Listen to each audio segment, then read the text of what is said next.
ആദ്യത്തെ full flop ആയിരുന്നു. ആദ്യമേ ആക്ച്വലി ഞങ്ങളുടെ ഇപ്പോഴത്തെ സ്ഥാപനത്തിന് റെയിൻടെക് എന്നാ പേര്.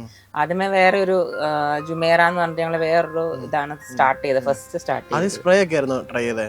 അല്ല, സ്പ്രേ അല്ല, ഈ ഇമ്പോർട്ടഡ് മറ്റേ മൊബൈലിന്റെ കവർ അങ്ങനത്തെ കാര്യങ്ങളൊക്കെ ആയിരുന്നു. അപ്പൊ അതിൽ ശരിക്കും ഞങ്ങൾ കുറെ ബ്ലണ്ടർ ഉണ്ടായിരുന്നു. കാരണം ഞങ്ങൾ ഇമ്പോർട്ട് ചെയ്ത പ്രോഡക്റ്റ് ആയിരുന്നു, ചൈനയിൽ നിന്ന് ഇമ്പോർട്ട് ചെയ്ത പ്രോഡക്റ്റ്. അപ്പൊ ബൾക്കായിട്ട് നമ്മൾ പ്രോഡക്റ്റ് എടുക്കണമായിരുന്നു. അങ്ങനെ കുറെ കാര്യങ്ങൾ അതിൽ നമ്മൾ ചെയ്തിട്ടുണ്ടായിരുന്നു.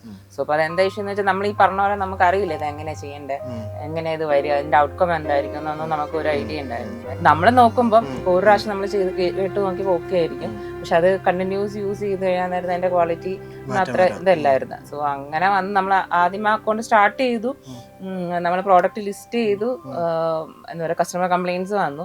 കസ്റ്റമർ കംപ്ലയിൻസ് ഇപ്പം അത് എങ്ങനെ ഹാൻഡിൽ ചെയ്യണമെന്ന് നമുക്ക് അറിയണ്ടായിരുന്നില്ല. ലൈക്ക് എങ്ങനെയാണ് നമ്മളൊരു കംപ്ലയിന്റ് വരുമ്പോൾ നമ്മളത് റെക്ടിഫൈ ചെയ്യാൻ നമ്മൾ എന്ത് ചെയ്യണം, ആമസോണിൽ എന്ത് ചെയ്യണം, അങ്ങനെ കുറെ കാര്യങ്ങളുണ്ട് അതിനകത്ത്. സോ അത് നമുക്ക് അറിയില്ലായിരുന്നു ആദ്യമേ.